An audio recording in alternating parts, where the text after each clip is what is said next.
大家好，我是燕子，每天更新一道菜。今天用大公鸡做好吃的。准备一只家养大公鸡，处理干净，用洪荒之力把它大卸8块，装入盘中备用。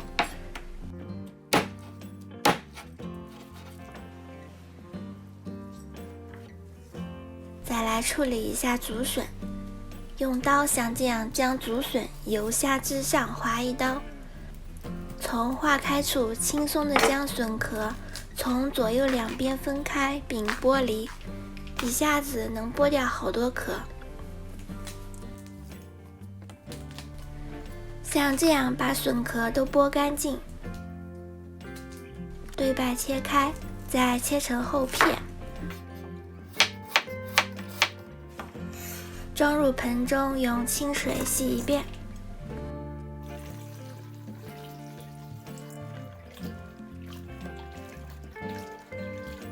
控干水分备用。把鸡块放入冷水锅中，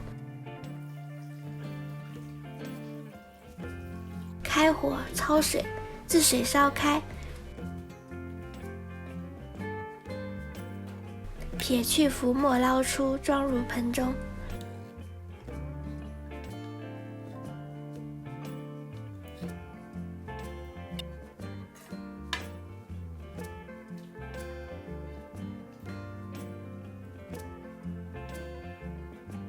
再用清水洗去血沫，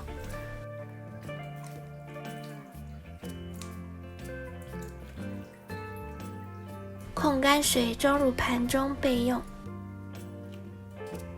重新换一锅清水，烧开后放入竹笋，煮3分钟，去除苦涩感，捞出备用。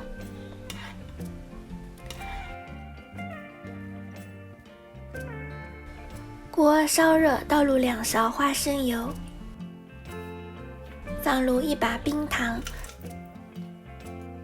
炒至融化且呈焦糖色后，放入鸡块翻炒，待所有鸡块均匀裹上糖色后，放入姜片和1个葱节，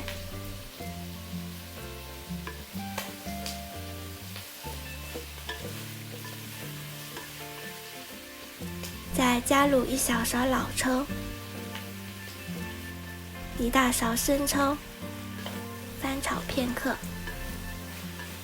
倒入水没过食材，盖上锅盖，大火煮开后放入少许花椒和1片香叶，再倒入笋块，盖上锅盖，小火焖煮约30分钟。